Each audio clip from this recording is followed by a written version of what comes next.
No means no. Back off, Jack.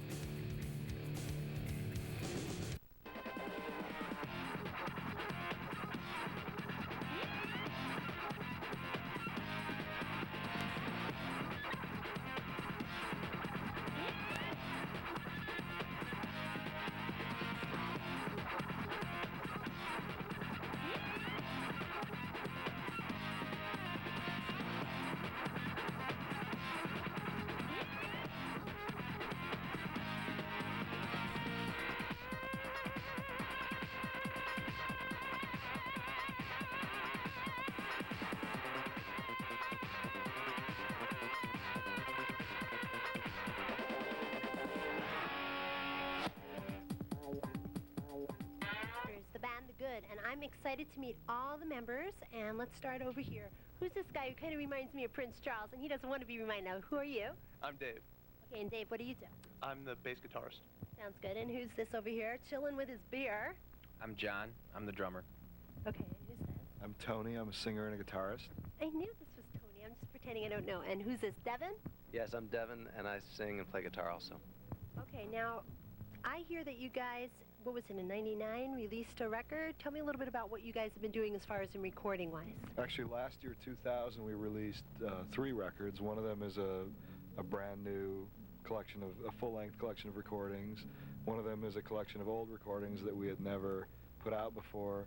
And the third one is a EP of a couple of covers and a new song. One of the covers, what are the covers? Oops, I Did It Again. Britney. Oh God, are you messing with Britney? Yeah, we're messing with Britney. No, it's not a, we're paying homage, as they say. Okay, so are you guys like definitely Britney fans over here? You know what? Some of us are. I'm a tremendous Britney Spears fan. Okay, so you're a Britney Spears fan. Yeah, I have a deep personal relationship with her. So do you have like a lot of her autographed stuff or something, or just have posters of her in your room? What's the connection here? How did we get here? All right, well, let's talk about what you guys have been, what have you guys been working on recently? Are there any particular songs or different things that you want to talk about?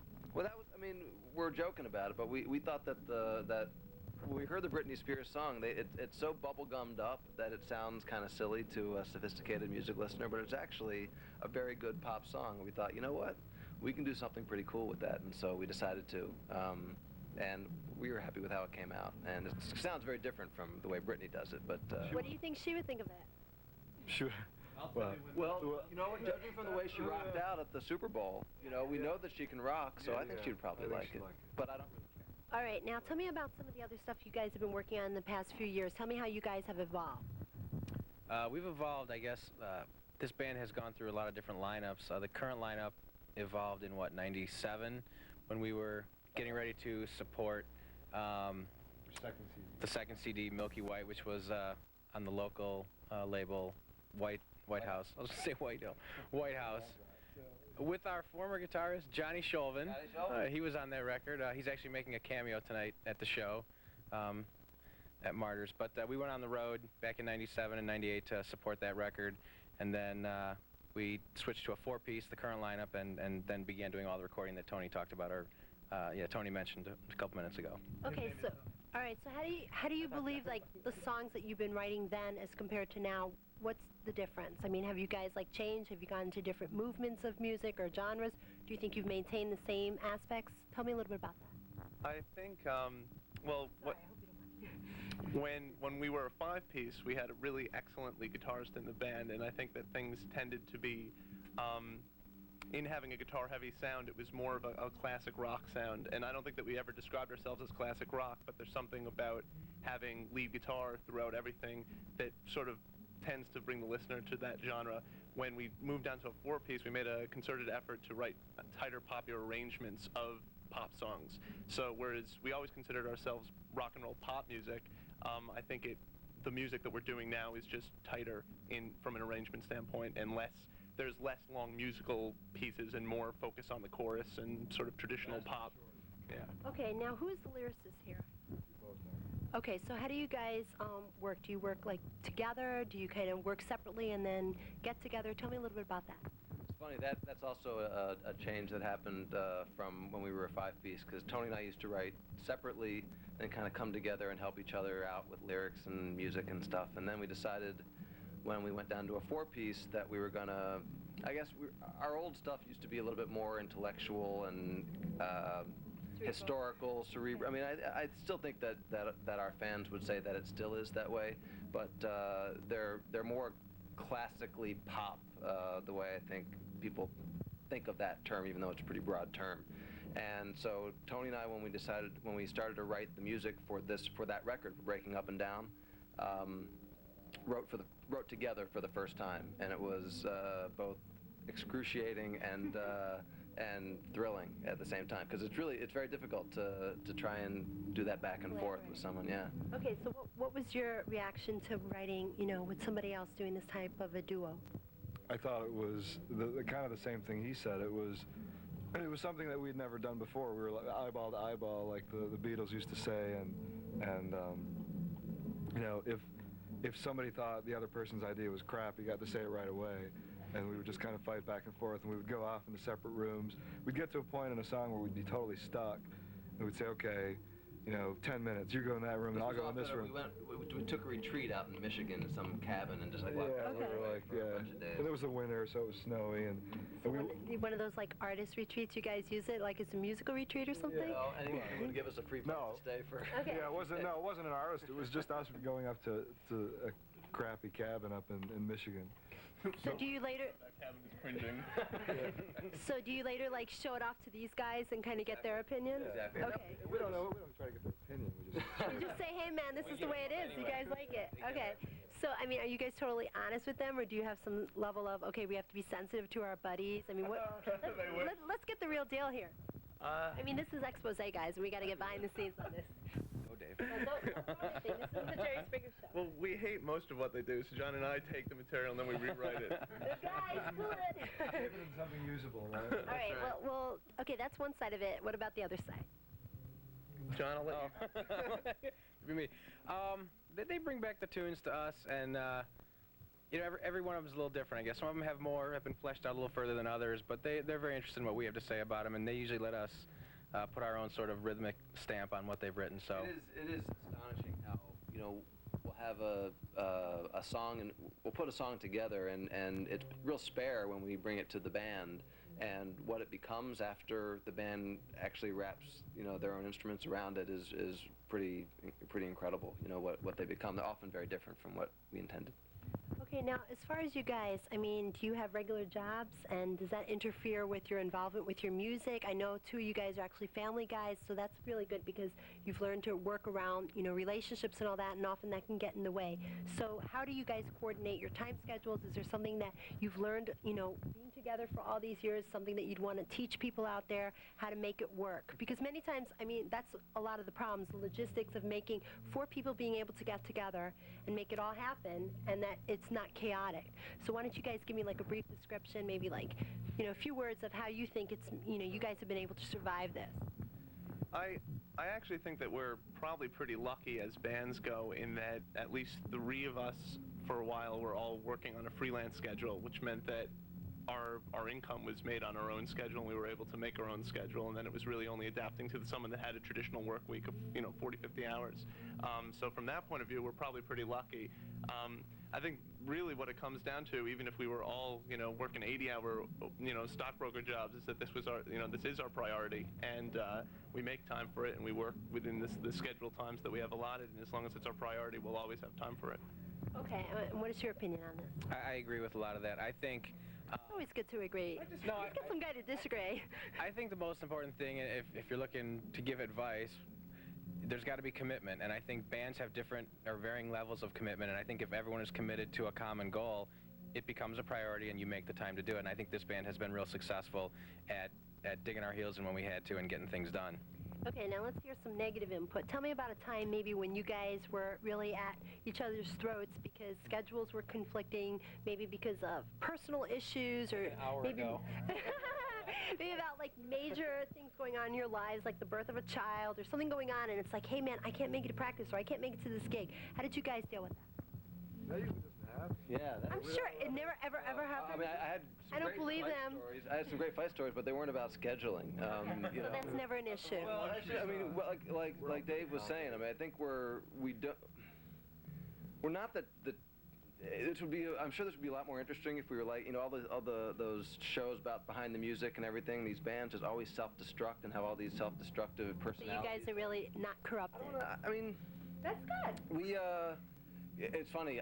We have our share of fights, but they're just not about scheduling. All right, so then tell me something like juicy here. What has anything ever happened with you four that's really like maybe put you guys on the line and saying, okay, is this really gonna break us, or are we really gonna, you know, be able to withstand this? Has that ever occurred? If it hasn't, that's fine. But has anything close to that occurred? No. Well, you can have to force it out of you. You're leading me a different way. I was just in thinking in terms of how we're different from other bands. I know this is kind of silly, but I actually a couple of years ago, it wasn't even a couple of years ago, a year and a half ago, I applied for Survivor, the first episode of. Oh gosh, did you want to win $1 million? Well, I mean, this was before Survivor was Survivor, and I saw an ad for it in a magazine. I thought, boy, this sounds pretty cool. I would like to try and do that, you know.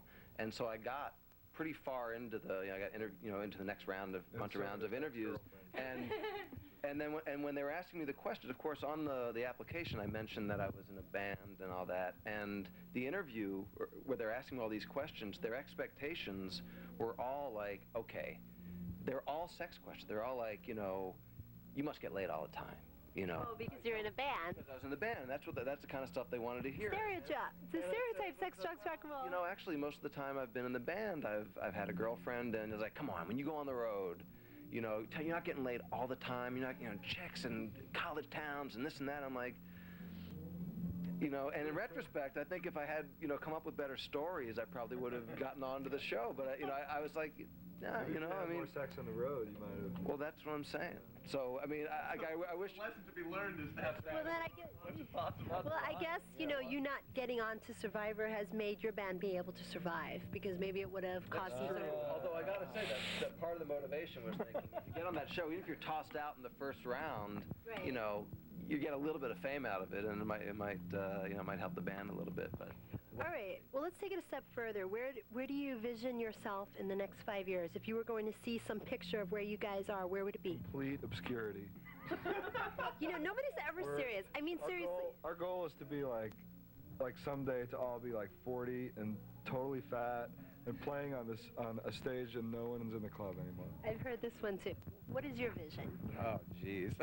come on, but I mean, he's saying that because every time you ask that question, people say, "Oh, we want to be." No, actually, I've had the same thing. Like, oh gosh, I don't want to be like a big fat wedding band guy or something like that. I've had guys say that to me. Who wouldn't want to write our own ticket? I mean, we'd love to be playing stadiums one day, but the chances. I mean, if you set that as your goal, you're only going to be I mean, 99.999% of people are going to be disappointed. So all you can say is, you know, like, we're making music.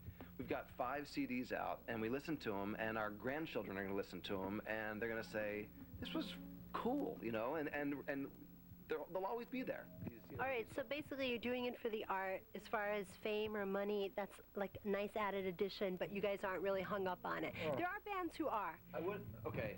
We'd love If to you, have the fame and the money, but yes. Right, and but it's not the motivating factor. No, but it is. I won't say that it isn't important that people hear our music. If it were just, you know, I write the music, I don't care if anybody hears it, it's not true. It's really important to get the music out there, get, you know, the crowd response, have people write, you know, emails, you know, saying, hey, I got, you know, this song really reached me and this and that. I mean, that's what makes it worthwhile. So you want that kind of audience, you want that response, you want that connectedness with the people that you're writing towards, and you want to see what they have to say. Now, when you guys go out together as a group, do you ever go see other bands and kind of, you know, check them out and have some sort of an opinion on how you guys compare to them? I mean, do you guys kind of play critics? Possible. I mean, we got the opportunity to play at North by Northwest, which is a Toronto music festival, and, you know, North by Northeast, North by Northeast, Toronto. Are you on drugs? No, I'm not. But the great thing about that was that we got to play on one night, and, you know, many of the bands that were up there watched us, and then we spent the next, you know, 3 or 4 nights, except John, who left early, basically watching, you know, bands nonstop. And I mean, that's the greatest pleasure. I think that the sort of catch-22 about being in this industry is we got into it because we love music and we love watching live music, and when we're booked every Friday and Saturday night, it's really difficult to see live music. So we do take the opportunity when it presents itself. If we're at a music festival, we're going to see all the bands that we can, because we just don't get that opportunity often. And we went to see the Foo Fighters too. Well, Well, that must have been cool. So when you guys see certain bands, I mean, whether they're really big names like the Foo Fighters or they're just, you know, up-and-comers, do you guys think to yourself, okay, I really like the way this guy did this move or this expression? So how do you guys do that? Talk about that. Because, you know, these are like the ins and outs that not everybody is aware of, and it's almost like the intimate, you know, aspect. So tell me a little bit about that. We played at Summerfest a couple summers ago, and we in Milwaukee, and opened for Collective Soul. Well, that must have been cool. It was cool because there was a huge crowd, and I don't mean to diss Collective Soul, but Foo Fighters were playing right after us at the same time as Collective Soul down at the other end of the of the park, and so most of us, I'm not sure if you guys. I'd like to diss Collective Soul. Do not diss Collective Soul. No, you can't.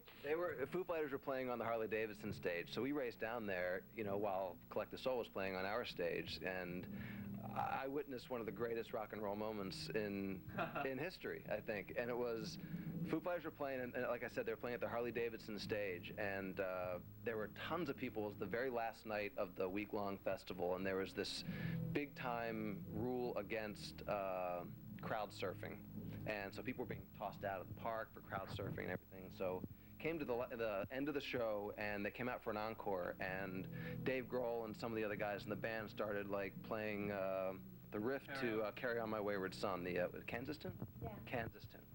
And you could see Dave Grohl like looking out into the audience, and he made some comment on the mic, boy, I love that tune, you know, I don't know the words. And then you see him kind of talking to some guy, he's like, you know the words?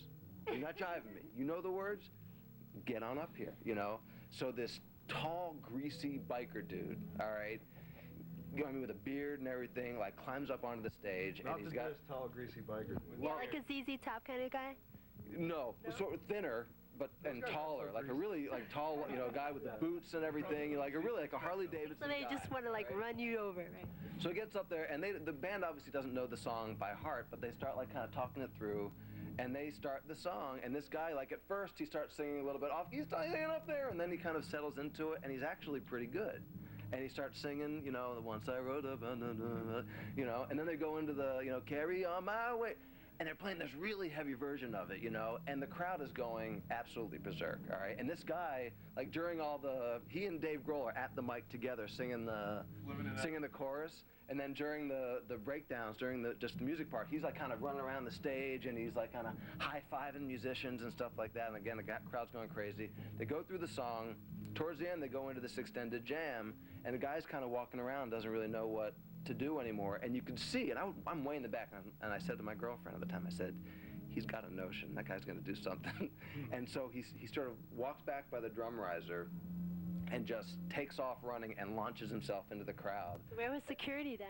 Well, that was the end of the thing. You could see he was thinking like they may throw me out, but it's the end anyway. What are they going to do to me? And it was just a thrilling moment. I thought one of these days, you know.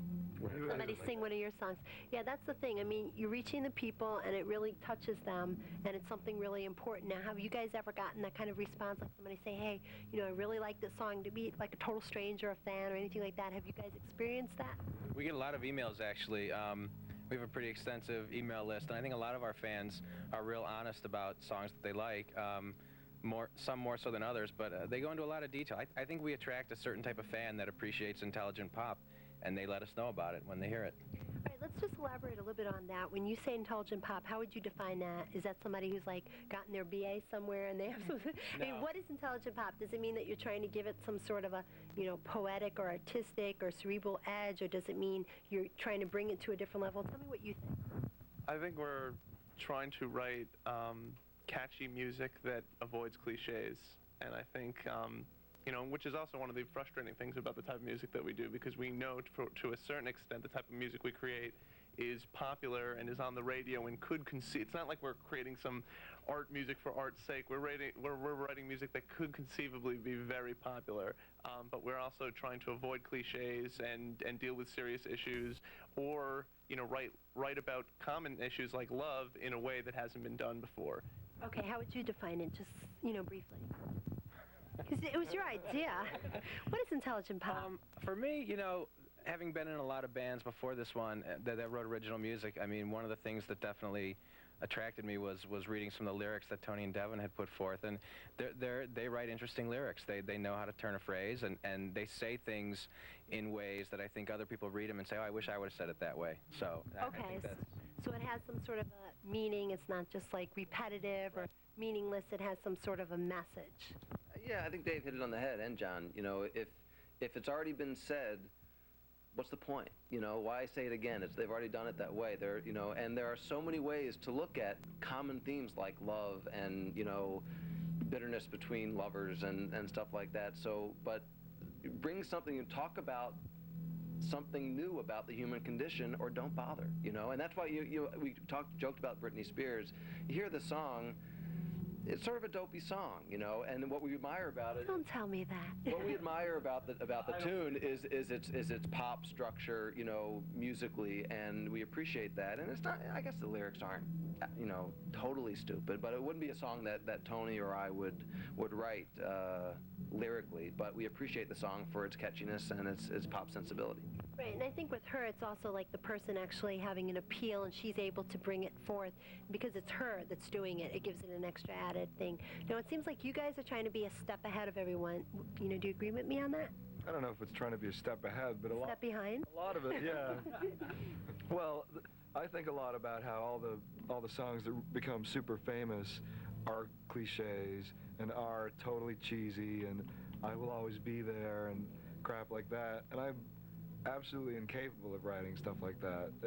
Even if I tried, I don't think I would be able to. So you're almost like an elitist? No, well, sort of. Yeah, I guess I'm an elitist for, you know, against crap.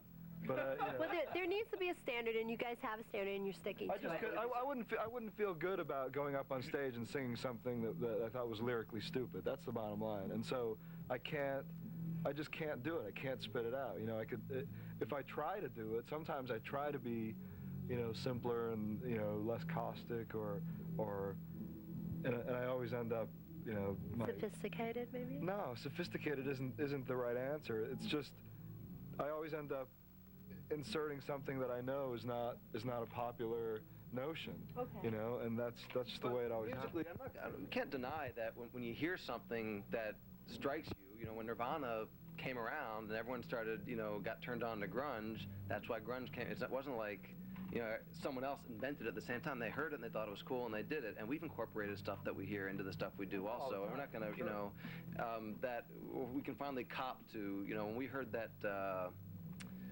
Boys in the Hood tune by Dynamite Hack.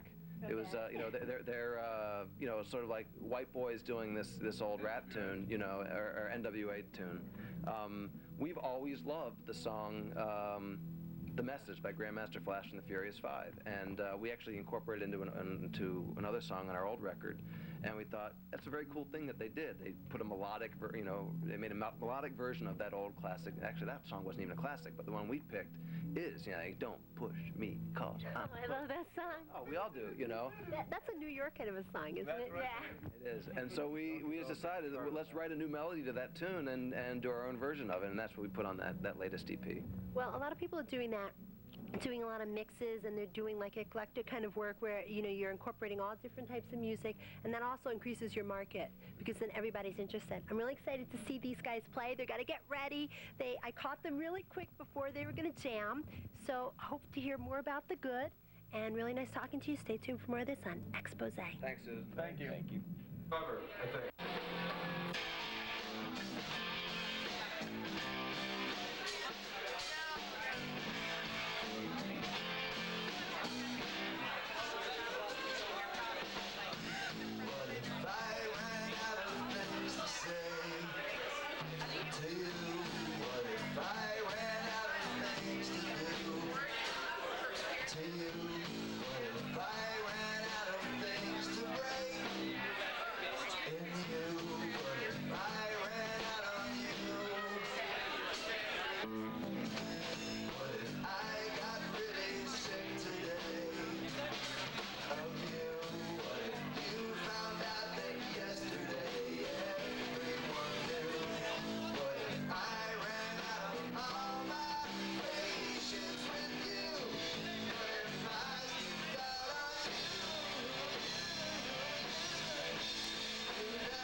That looks cool.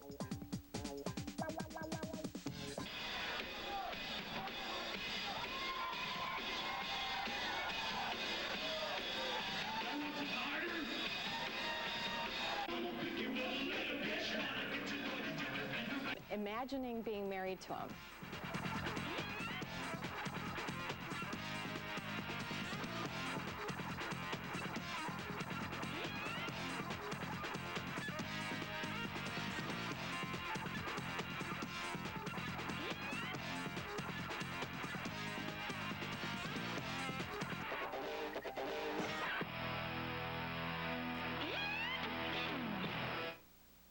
And I want you to watch Exposé.